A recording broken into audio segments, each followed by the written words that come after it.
사랑이 많으신 하나님 아버지 감사합니다. 이렇게 계속해서 하나님의 말씀을 배우고자 하나님의 뜻을 깨닫고자 모일 수 있게 하시니 감사드립니다. 하나님 우리에게 신명기를 통하여 일러주신 대로 하나님을 향한 마음을 늘 기억할 수 있게 도와주시고 은혜를 잊지 않으며 하나님을 경외하는 마음으로 살아가는 그리스도인 되게 도와주시옵소서. 하나님을 아는 지식이 쌓일수록 더욱더 겸손해지기를 소망하며 예수 그리스도 이름으로 기도합니다. 아멘. 네. 지난번 강의까지 해서 18장까지 이제 예언자의 예언은 이제 성취가 이루어지는 여부에 따라서 판명된다라고 말씀을 드렸는데 그 뜻대로 잘 살고 계시죠? 네. 잘 살고 있으시고 아직까지는 벌써부터 이렇게 흐트러지면 안 됩니다. 시간이 별로 안 지났기 때문에. 네. 그래서 신명기 19장으로 계속 이어가면 신명기 19장에서 도피성에 관한 이야기가 나오죠. 도피성은 어떤 성이냐면 부지 중에 살인을 저질렀을 때 사람이 도망칠 수 있는, 원래는 눈에는 눈, 이에는 이 해가지고 살인에는 살인이 되어야 되는데 실수로 저지른 사람들이 도망칠 수 있는 도피성, 요단강 동편에 3개, 가나안 땅에 3개 해서 총 6개 도피성에 대해서 이야기하고 있고, 그 이웃의 경계표, 땅을 기업으로 나중에 받으면 어디서부터 어디까지 우리 땅이다, 이게 경계표가 있는데 그 밤중에 몰래 슥 옮기면 누가 알겠느냐. 그래서 맘대로 옮기지 말아라. 그리고 어떤 일을 처리함에 있어서 두세 중인의 말을 참고해라. 위증하지 말아라. 공정하게 해라. 라고 이야기를 하죠. 그리고 신명기 20장에 넘어가면 적군과 싸우려 전쟁을 앞두고 있을 때 그 우리의 힘 이런 거 의지하지 말고 여호와 하나님을 의지해라. 그 맞죠? 이스라엘 백성들은 출애굽한 당시부터 지금까지 하나님이 함께했고 나중에 역사적으로도 열왕기 상하 역대기를 보면은 하나님 우리가 저 쳐들어온 사람을 알지 못하고 어떻게 대적하지 알지 못하고 이런 기도할 때 하나님께서 찬양하게 하시고 하나님이 도와주셔서 승리하게 된 그런 것들이 나오거든요. 그래서 하나님을 의지하고 싸워라. 이게 비단 전쟁뿐이겠습니까? 우리가 삶의 자리에서 치열하게 영적 전쟁을 할 때 그냥 나의 경험, 나의 힘, 그냥 요거 나의 노하우로 이길 때도 있어요. 그런데 그것보다도 하나님을 의지하고 기도하고 나와 싸워라. 그리고 또 재밌는 게 있습니다. 전쟁에 나갈 때 이제 누구 이렇게 해요. 누구는 나와야 돼요. 그러니까 지금 만약에 전쟁이 나면 저는 예비군에 편성돼서 전쟁에 끌려가야 되잖아요.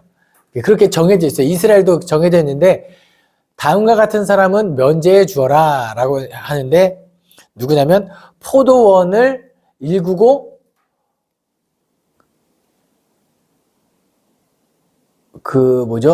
포도원 결실을 아직 맺지 못한 자, 과실을 따먹지 못한 자는 면제해 주어라. 그러니까 전쟁 날 때쯤에 빨리 포도원을 일구면 되겠죠. 그리고 약혼한 다음에 아직 결혼을 못한 자는 면제해 주어라. 전쟁 날 것 같으면 빨리 약혼하면 돼요. 그런 거 아니죠. 그런데 재밌는 건 마음이 허약한 자, 내가 저기 나가면 마음이 허약한 자들이 있으면 그들도 면제해 주어라. 그들이 참여해서 사기가 떨어질까 하노라. 이 말도 하지만 뭐냐면 그래, 그럼 다 면제해 주어라 라는 거예요. 이게 하나님의 배려 같습니다. 약자 보호법인 것 같아요. 예. 근데 때로는 우리는 이 법을 가지고 이 핑계 저 핑계, 이 법이 약자 보호법이 되지 않고 강자가 자신의 기득권을 가지고 자신을 유지하려고 한다면, 제가 방금 장난처럼 말씀드렸지만 이 법을 잘 알고 있는 사람은 전쟁 날 것 같아? 그럼 빨리 포도원을 일구면 안 된다는 거죠. 그리고 날 것 같으면 아내가 있지만 빨리 또 다음 약혼해서 이때는 1부 2처제 다처제니까 하면은 면제받을 수도 있는 거예요. 나 법적으로 하자가 없다. 근데 그게 아니라는 거예요. 마음이 약하고 전혀 나갈 수 없는 그런 사람들 보호해 주어라 라는 규정이 되겠습니다. 그리고 전쟁을 하기 전에 언제나 화평을 선언해라. 이스라엘 전쟁 좋아하는 민족이 아니라는 거 여기서 드러나고 있습니다. 신명기 21장에는 죽인 자를 알지 못하거든 가까운 장로들이 가서 어떤 일이 이루어졌는지 다 판명하고 그리고 나서도 이것이 범인을 알면 그 범인의 피를 가지고 제사를 지내고 땅을 거룩하게 만들 수 있는데 그것이 안 되니까 범인을 알지 못하거든 그 근처에 레인이 와서 제물을 잡고 그 땅을 정결하게 해 주어라 라는 규정이 있습니다. 21장에는 여자 포로 규정이 기록되어 있어요. 여자 포로가 잡히면 아내를 맞이하든지 함부로 대하지 마라. 이게 다 어떤 맥락이냐면 약자 보호 규정입니다. 당시에는 뭐 여성의 인권이 없고 여자는 인구수에 들어가지 않는 그런 시대에 이런 규정들이 있다는 거 다 이 여자까지 이렇게 배려해 준다는 건 남자, 어린이 모든 사람들에게도 이제 규정이 되는 거죠. 장자의 상속권은 누가 가져라. 그를 패역한 이들 돌로 쳐 죽여라 라는 이런 규정이 나오고 재밌다기보다는 21장에 나무에 달린 자에 관한 규정이 나옵니다. 21장 22절 23절입니다. 사람이 만일 죽을 죄를 범함으로 내가 그를 죽여 나무 위에 달거든 그 시체를 나무 위에 밤새도록 두지 말고 그날에 장사하여 내 하나님 여호와께서 내게 기업으로 주시는 땅을 더럽히지 말라. 나무에 달린 자는 하나님께 저주를 받았음이라. 아멘. 이 규정이 왜 중요하냐면 예수 그리스도께서 왜 십자가에 달려 돌아가셨는지의 근거가 되는 구절입니다. 나무에 달린 자마다.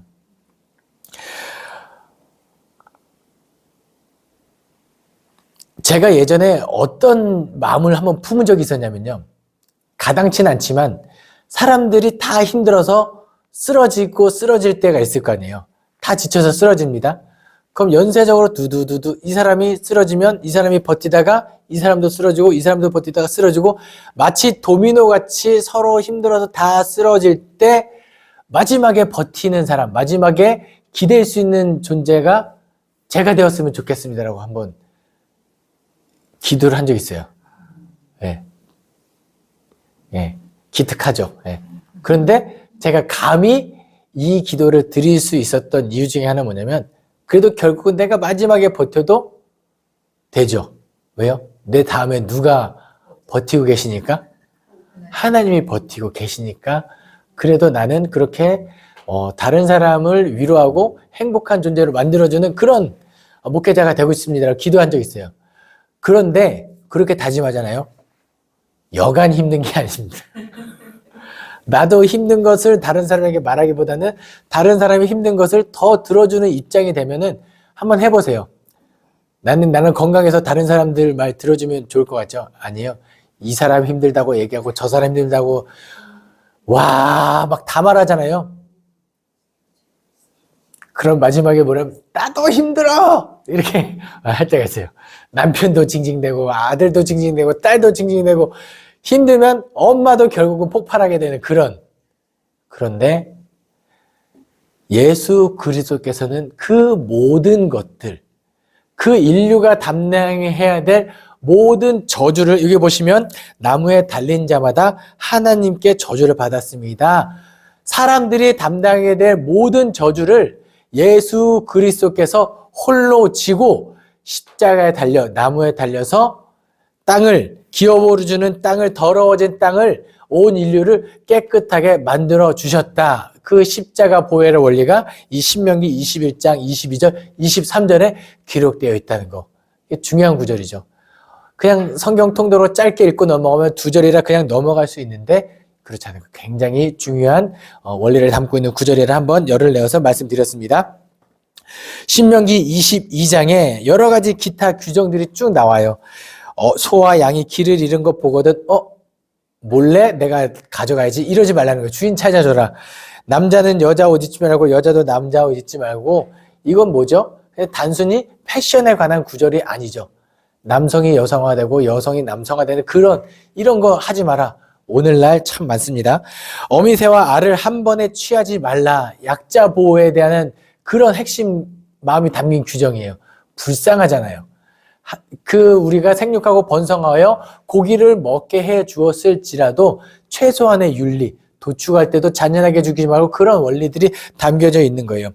그 개박사, 강영욱 씨가 개의 권리를 엄청 많이 주장하잖아요. 그럼 사람들이 이야기합니다. 지금 인권도 제대로 이루어지지 않는데 개에 관해서 그렇게까지 하면 안 되는 거 아니냐? 그런데 강영욱 씨가 굉장히 좋은 이야기를 했어요. 절대 개의 권리는 사람의 인권을 넘어설 수 없습니다. 개의 복지는 사람의 복지를 넘어설 수 없습니다. 개의 복지가 좋아질수록 사람의 복지도 좋아집니다. 이거예요, 이거. 우리가 사람이 새와 알과 이런 것까지도 마음을 쓸 수 있는 시대가 되면 사람에 대한 것은 당연히 이렇게 된다는 거예요. 난간 규정, 난간할 때 튼튼하게 만들어라. 혹시 떨어져 죽지 않게. 이런 것도 다 배려하는 구절이죠. 포도원에 두 종자 섞지 말고 실 섞어 옷 만들지 말고 겉옷 4개의 술을 만들어라는 처녀 관련 규정, 성범죄에 관한 구절이 쭉 있어요. 근데 가끔 어떤 분들은 포도원에 두 종자를 섞지 말아라 라고 했는데 그 요즘에 품종 개량돼서 맛있게 나오는 거 이렇게까지 적용해도 되고 안 하셔도 됩니다. 내가 하나님의 말씀을 더 잘 지키고자 품종 개량된 거 안 먹어도 좋아요. 그것도 좋습니다. 거룩함을 지키기 위해서. 그런데 굳이 품종 개량하는 사람들을 정죄하는 쪽으로도 나아가서는 안 됩니다. 그 품종이 개량되어 식량난이 해결되고 가난한 자들이 더 풍요롭게 먹고 살 수 있다면 하나님께서는 기꺼이 이 규정을 확대해서 품종 개량을 허락하실 거예요.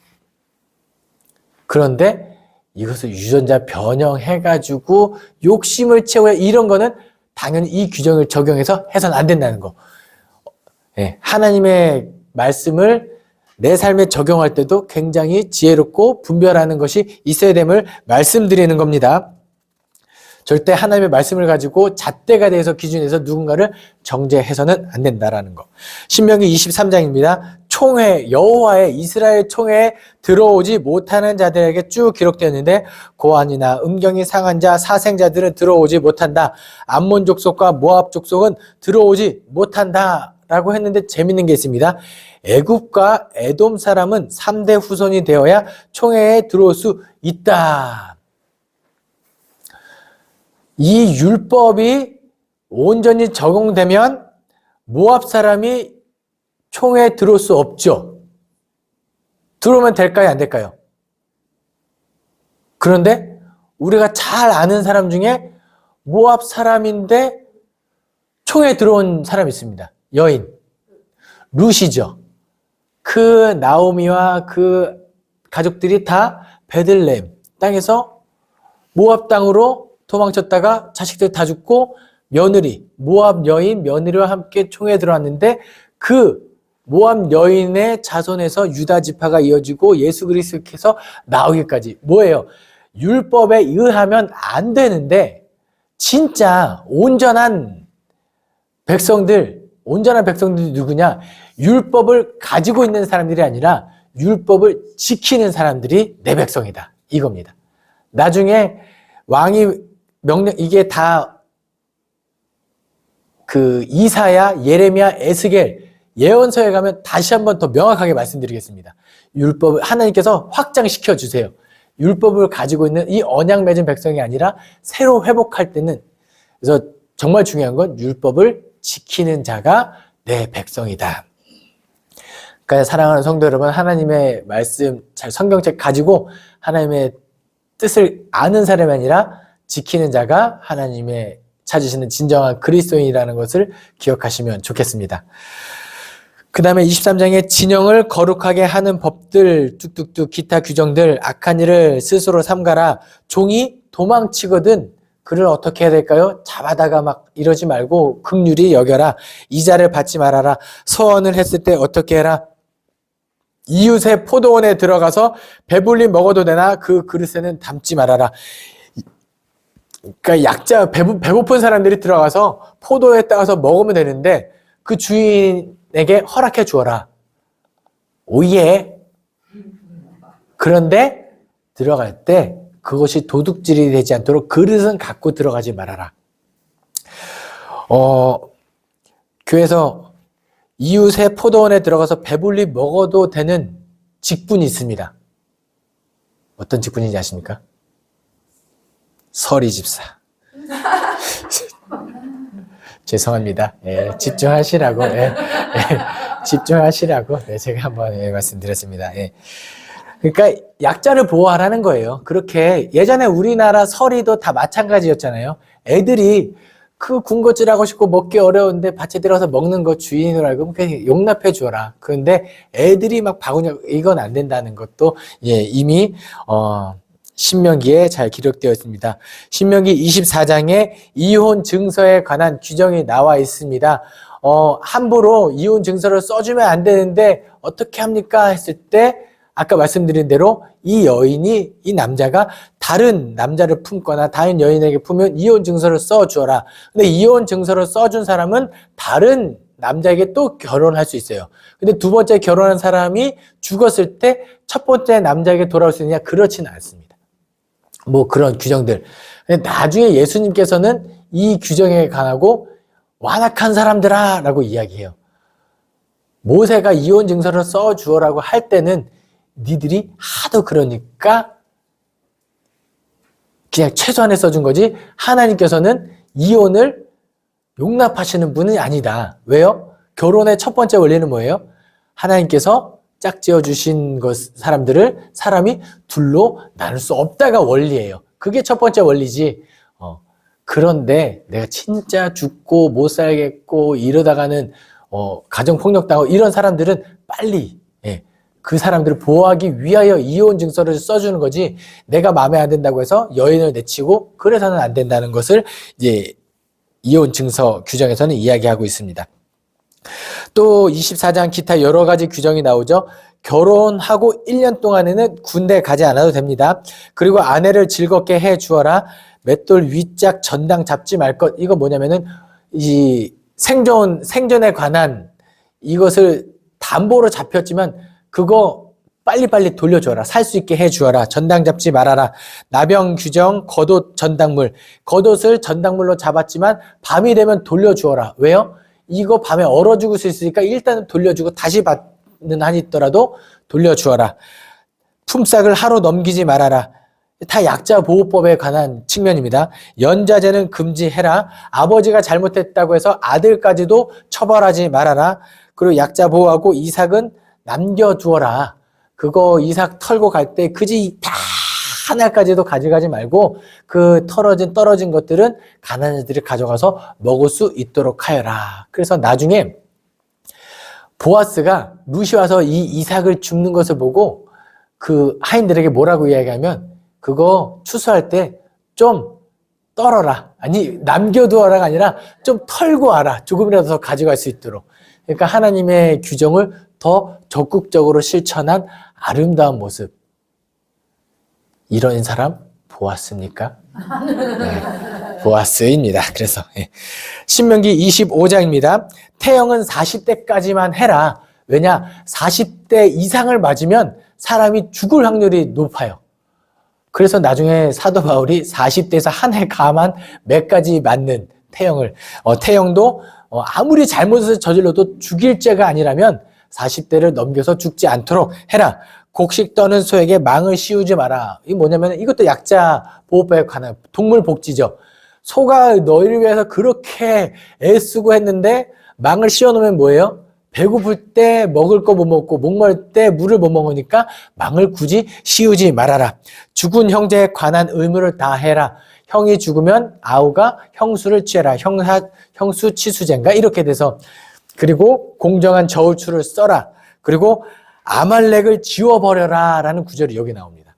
왜 아말렉을 지워버려라 라고 이야기하냐면 출애굽기 17장에서 르비딤 지역에서 아말렉이 이스라엘 민족을 약탈하러 전쟁이 아니라 쳐들어와서 저 후미에 치우친 부녀자, 노약자, 아이들 그런 것들을 약탈해 갔기 때문에 그런 야비한 민족, 이 아말렉을 지워버려라 라는 이 구절이 신명기 25장에 기록되어 있죠. 이 신명기 25장에 기록된 아말렉을 지워버리는 이 역사적인 명령을 누가 이룰 뻔했냐면 사울 왕이 성취할 뻔합니다. 사울 왕이 아말렉과 전쟁할 때 사무엘이 분명히 이야기해요. 모든 것을 진멸해라. 그런데 사울 왕이 아말렉 왕 아각을 살려두고 좋은 재물들과 사람들을 종으로 삼으려고 살려두죠. 그래서 이 역사적인 저것을 이루지 못하는 그 장면이 저 나중에 가면 다시 한번 말씀드리겠습니다. 신명기 26장입니다. 내게 주신 땅에 들어가 소산의 만물을 거둘 때에 택하신 곳에 가서 예배를 드려라. 여호와의 은혜를 먼저 기억하고 고아와 과부와 객과 레위인과 함께 해라. 그래서 26장 16절부터 19절입니다. 오늘 내 하나님 여호와께서 이 규례와 법도를 행하라고 내게 명령하시나니 그런즉 너는 마음을 다하고 뜻을 다하여 지켜 행하라. 내가 오늘 여호와의 내 하나님으로 인정하고 또 그 도를 행하고 그의 규례와 명령과 법도를 지키며 그의 소리를 들으라. 여호와께서도 내게 말씀하신 대로 오늘 너를 그의 보배로운 백성이 되게 하시고 그의 모든 명령을 지키라 확언하셨느니라. 그런즉 여호와께서 너를 그 지으신 모든 민족 위에 뛰어나게 하사 찬송과 명예와 영광을 삼으시고 그가 말씀하신 대로 너를 내 하나님 여호와의 성민이 되게 하시리라. 이 모세의 두 번째 설교의 핵심이 다 여기 담겨져 있는 거죠. 그리고 마지막으로 권면합니다. 27장입니다. 요단에 건너거든 이 율법들을 돌들에 세우고 석회를 바라라. 누구든지 알 수 있게 해라. 그리고 에발산에서는 반드시 저주를 선포해라. 재미있는 것은 그리심산에서 축복을 선포하는 내용을 이야기하지 않고 저주를 선포하라고만 명령하세요. 뭐예요? 여호와를 경외하고 두렵고 떨리는 마음으로 이 말씀을 잘 지켜라는 거예요. 이 말씀을 지키지 않으면 반드시 저주는 임한다. 어떤 이런 메시지가 여기 마지막에 담겨져 있고 이 저주가 선포될 때 너희들 반드시 아멘 해라 라고 이야기합니다. 이 무서운 하나님의 명령들이 이루어질 때 너희들 동의하느냐? 아멘. 하나님께서 너희들이 율법을 지키지 않을 때 심판해도 괜찮겠느냐? 아멘. 들어와도 저주받고 나가도 저주받는 거 아멘 하느냐? 아멘. 이런 메시지가 되는 거예요. 에발산 선포는. 동의했으니 하나님께서는 언약한 대로 약속한 대로 악이 가득 찼을 때 심판이 온다는 거. 신명기 28장은 이제 마지막으로 뭐냐면 그동안에 신명기 1장부터 모세의 첫 번째 설교, 그 다음에 특별히 두 번째 설교 에서 여기까지 모든 이야기한 것들을 뭘 말하냐면 너희가 이 율법을 지키면 내가 축복하겠다. 1절부터 14절까지 쭉 이야기합니다. 여호와의 명령을 삼가 듣고 지키면 뛰어나게 하실 것이라 하면서 축복할 것이다.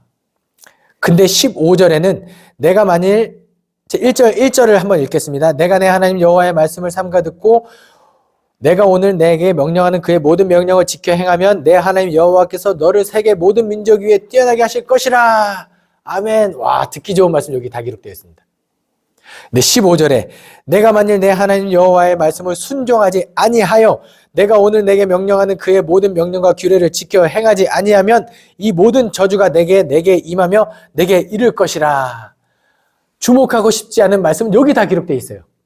근데 놀라운 것은 축복에 대한 말씀은 1절부터 14절까지, 저주에 관한 명령은 15절부터 68절까지 똑바로 해라 이런 거죠. 근데 여기서 하나님의 어떤 마음을 헤아릴 수 있냐면 축복은요 그냥 그죠 해라 이 정도만 하면 돼, 이 정도만 하면 돼. 저주는요 이렇게 해서 혼나지 말아라, 저렇게 해서 혼나지 말아라, 이렇게 구구절절 이게 내가 일러준 대로 이것만 하면 돼. 예. 이렇게 많이 혼날 짓을 알려주는 것이 아니라 이거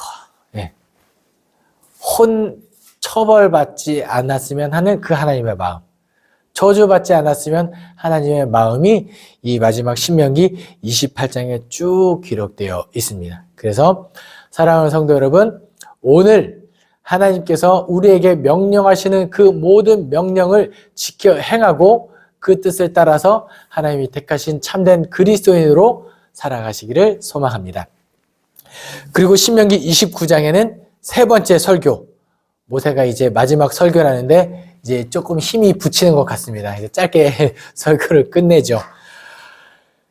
29장 1절입니다. 호렙에서 이스라엘 자손과 세우신 언약에 여호와께서 모세에게 명령하여 모압 땅에서 그들과 세우신 언약의 말씀을 이러하니라. 애굽과 40년 동안 애굽과 그리고 40년 동안 광야에서 함께 하신 것을 기억해라. 이미 앞에 쭉 했던 말씀이죠. 기억해라. 언약을 기억하고 지켜라. 그리하면 축복하겠다. 그리하면 저주하겠다라는 말을 또 한 번 합니다. 왜 신명기인지 아시겠죠? 거듭 명령하시는 거예요. 거듭 명령하시는. 거듭 명령하시는 이유는 두 가지죠. 하나는 꼭 이렇게 살았으면 좋겠다. 두 번째, 그렇게 지키지 않기 때문에. 예, 후자 쪽에 마음이 찌르시는 분들은 다시 하나님께 무릎 꿇고 회개하고 돌이켜서 하나님께 돌이키시기 바랍니다. 신명기 30장 말씀이 이게 되게 하나님의 놀라운 사랑 여기 기록되어 있어요. 뭐냐면요, 쫓겨난 곳에서 기억나거든요. 뭐예요? 하나님께서는요 이미 이 명령을 너희가 지키지 않고 혼나고 이방 민족의 심판받아서 포로가 되고 쫓겨날 것 다 알고 계세요. 사실 기회가 여기서 끝나야 됩니다. 그런데 1절 말씀, 이 30장 1절 말씀에 내가 내게 진술한 모든 복과 저주가 내게 임함으로 내가 내 하나님 여호와로부터 쫓겨간 모든 나라 가운데서 이 일이 마음에서 기억나거든. 그렇게 악이 가득해서 하나님께 심판하셨고 하나님께서 그 땅을 진멸하고 심판하셔서 포로로 끌려갔는데 그 땅에서 기억나? 기억나거든. 다시 용서하시고 회복시키시고 돌아올 다시금 기회를 허락을 하신다는 말씀이 여기 기록된 거예요. 그러니까 30장 1절부터 30장 말씀은 최후의 보루예요. 신앙인으로서 가장 마지막 배수진이에요. 거기까지 갔는데도 기억이 안 나면 끝인 거예요. 더 이상 기회는 없는 거예요. 그러니까 우리가 30장 말씀을 읽을 때 정말 두렵고 떨리는 마음으로 읽어야 됩니다. 굉장히 경외하는 마음으로 무서운 마음으로 읽어야 돼요. 내가 신명기 30장에 거하는 신앙생활은 아니겠지. 하나님, 혹시라도 내가 지금 이 자리에 서 있다면 하나님. 근데 우리 하나님 진짜 너무 사랑이 많으신 하나님이세요. 내가 너희들 거기 가는 곳에서 기억나게 하거든. 너희가 돌아와라 꼭 돌아와라. 나는 너희를 회복시키를 원하는 하나님이야. 그러면서 뭐라고 말씀하시냐면 이 율법이 어려운 게 아니다. 30장 11절입니다. 내가 오늘 내게 명령한 이 명령은 내게 어려운 것도 아니요 먼 것도 아니라 하늘에 있는 것이 아니니 내가 이르기를 누가 우리를 위하여 하늘에 올라가 그의 명령을 우리에게로 가지고 와서 우리에게 들려 행하게 하랴 할 것이 아니라는 거예요. 하나님의 말씀은, 하나님의 뜻은, 우리에게 보여주시는 하나님의 그런 것들은 멀리 있지 않고 아주 가까이 있어서 누구라도 알 수 있는, 누구라도 지킬 수 있는, 그리고 그래서 반드시 지켜야만 하는 명령이니까 해줘라. 예. 해라가 아니라 해줘라. 예. 나중에 이런 마음을 담아서 사도 바울은 디모데에게 뭐라고 하냐면, 바울 정도 되는 권위면 적어도 디모데에게 있어서는 너 다음 지도자가 되면 이것도 하고 저것도 하고 똑바로 해라. 너 진짜 내 아들이니까 하는 말 똑바로 해라. 이렇게 엄중하게 이야기할 수도 있잖아요. 뭐라고 했냐면 디모데에게 내가 내게 부탁한 아름다운 말을 지켜라 라고 해요. 하나님의 마음도 이래요. 막 어거지로 사실 하나님이 그냥 머리끄댕이 잡아다가 여기서 잘못하고 있으면 일을 옮기면 되는데 굳이 우리에게 자유의지도 허락하시고 하나님의 말씀 가운데 우리를 그렇게 자유롭게 살아갈 수 있는 이유는 이 마음인 거예요. 부탁하니까 좀 지켜줘라. 내가 어려운 거 요구하니? 아니야, 할 수 있는 거야. 가끔 제가 제 아들에게 이런 말을 할 때가 있는 것 같습니다. 내가 어려운 거 이야기하는 거 아니야. 너 할 수 있는 거야. 그쵸? 8살이 할 수 있는 것을 그 정도 수준의 요구를 하나님께서 우리에게 하신다라는 것. 반드시 지키시기 바랍니다. 신명기 31장에서는 이제 31장부터는 약간 신명기의 에필로그 같은 책입니다. 여호수아가 모세의 후계자로 세워지는 장면이 기록되어 있죠. 그리고 7회마다 율법을 낭독하라. 그리고 여호수아를 회막에 부른 장면이 31장에 기록하고 있습니다. 그리고 32장에서는 모세의 노래라고 해서 모세가 쭉 노래를 해요. 하늘이여 귀를 기울이라 내가 말하리라 땅은 내 입을 들을지어다 라고 하면서 모세가 노래를 해요. 이 노래의 곡조는 모르겠습니다. 그런데 굳이 모세의 노래하는 이유는 무엇일까요? 노래로 계속 부르다 보면 잘 기억할 수 있도록. 우리가 말씀을 이상하게 그냥 생으로 외우려면 쉽지 않은데 노래로 외우면 잘 기억되는 그런 측면인 거죠. 그래서 뭐예요? 모세의 노래를 잘 부르고 익혀서 하나님의 뜻을 기억하고 잊지 말아라. 그리고 신명기 33장에서는 모세의 축복이 나오는데요. 그 창세기 50장인가요? 49장에 야곱의 축복과 비슷한 장면이 기록되어 있습니다. 마지막으로 가나안 땅에 들어가거든 너희가 이런 민족이 될 것이야 라고 모세가 예언을 해요. 예언하는 이유는 2가지입니다. 이렇게 예언하는 대로 성취될 거니 두려워하지 말고 땅에 가서 그 땅을 차지해라. 2번째 예언은 누군가에게는 굉장히 부정적인 예언을 하거든요. 예언하는 이유는 너희가 땅에 들어가서 하나님의 명령을 어기면 이렇게 부정적인 모습이 될 것인데 그렇게 되지 않도록 해라. 교정해라 라는 2가지 예언의 측면이 있습니다. 마지막으로 신명기 34장에서는 모세가 시내산에 올라가서 죽더라. 쭉 올라가면 모세가 땅을 쭉 보고 마지막으로 한번 이스라엘 백성들이 들어갈 땅을 지켜보면서 어떤 마음을 가졌을지 한번 느껴보셨으면 좋겠습니다.